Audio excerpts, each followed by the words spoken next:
50% of the donors who are called to donate their marrow or stem cells do not go forward with the process. Approximately every 10 minutes, someone in the United States dies from a blood cancer. Your decision to donate could save a life.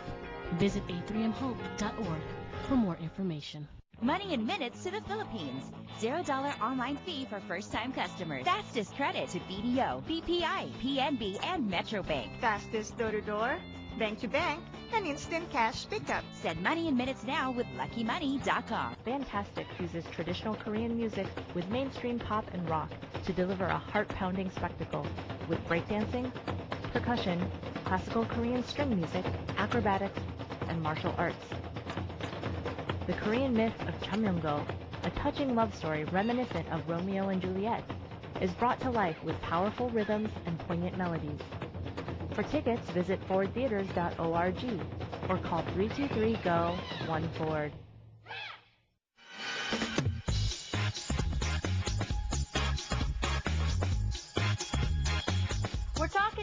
We started with talking about FPAC, Festival of Philippine Arts and Culture, and I think now I see na nahuhubog na po kung saan papunta itong diskusyon na ito, pag-uusap na ito. This discussion goes into how we can keep our Filipino culture alive. And that is through projects, aside from FPAC, a project like Saysay project na sisimulan din po or sinimulan will be launched by Film Arts. What is the Saysay project? The Saysay project is a story gathering project. Ang intention is to allow, kasi ang dami nating kwento eh.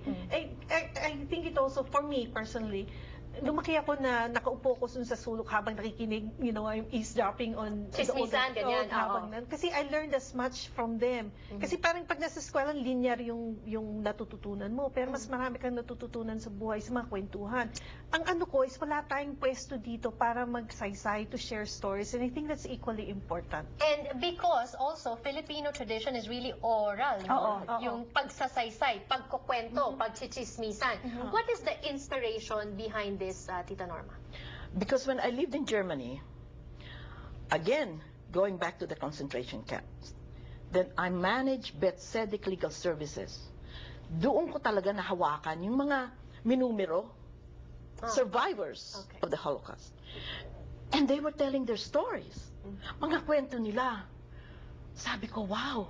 Sabi ko, kaya pala itong mga Hudyo, hindi sila mamatay-matay kahit patayin mo, sunugin mo yan, nandiyan pa rin. Because of their story. Ngayon, years later down the road, sabi ko, kailangan meron tayong istorya. Have you heard of the Showa Foundation? Well, the Showa Foundation was started by Steven Spielberg. I spoke with him. Okay. And when we were talking, sabi ko, now is the time. Here I am, before a man who started the Showa Foundation. Parang gumaganon yung tiyan ko, tsaka yung dibdib ko. Parang hindi pwedeng hindi sabihin. Jile, sabi ko. Ayan na naman, may kurot na naman yan. Tandaan mo to, ha? Ito mangyayari bago ako mamatay. Okay. Kasi pag hindi mo ito ginawa, babalikan kita.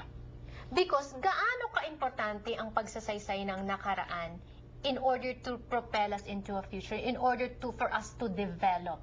Kasi nga meron tayong kasabihan, hindi ba, yung sinasabi na kung hindi ka marunong lumingon sa pinanggalingan mo, hindi ka makakarating sa paroroonan mo. Kasi kung wala kang kasaysayan, parang wala kang identidad. Hindi mo alam kung sino ka. No. Kasi hindi mo alam kung saan ka nanggaling. That's why we talked to Filipino Americans just a few days ago. We interviewed one and he said, it's good to know what I'm all about. And what I'm all about is through my culture. Yes. Ano yung mga, paano ginawa niyong proseso sa pagkukolekta ng mga istoryang ito? We wanted to really, yung pagkolekta ng storya, maraming we're trying to collect stories online, but more importantly, we want to recreate that salon, yung sala, dun sa, yung maliit ka na talagang magkwekwentuhan kayo. Kasi yung una nga namin ginawa namin sa Eco Park Library, malapit sa Historic Filipino Town. Tapos, it was so moving, kasi lahat ng kwento lumabas, pero yung talagang,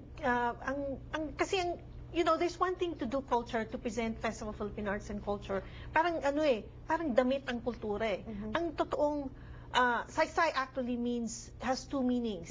It means value and to declare. Saysay, yes. So, the real meaning ng kultura nasa kasaysayan. So, ang ginagawa namin, nilalabas namin yung kasaysayan by creating, safe spaces for people to tell their stories. Tapos nire-record namin. And I have a feeling that we have masyadong mayaman, rich, Exactly. rich. Kasi we have the stories of the immigrants. We have the stories of those who were born and raised here. Different stories. Ano ang gusto mong mangyari sa pagkokolekta ng mga istoryang ito? Gusto mo ba to keep it alive? Gusto Yes. mo ba pagpulutan ng aral ng ating mga kabataan? Yes. Hindi lang sa tayo-tayo nagkikwentuhan. Gusto kong pati eskwelahan. I want this to go all over the world. Because when are we going to be relevant? If we don't tell our story, who is going to tell it for us? Do you allow people to talk about our stories? What the hell do they know? Tayo mismo ang gagawa. And in this country, nobody's gonna hand it to you. You have to be proactive. Which is right, perfect. Ang kwento po nating mga kababayan ay kwento lang natin. Walang ibang magkukwento kung hindi tayo lang. Exactly. I always say that too, itong Kababayan Today, this is your program. We have to own it. In the same way, FPAC, this is our tradition. We have to own it. Are you gonna be there? Siyempre. September 7th and 8th? Yes.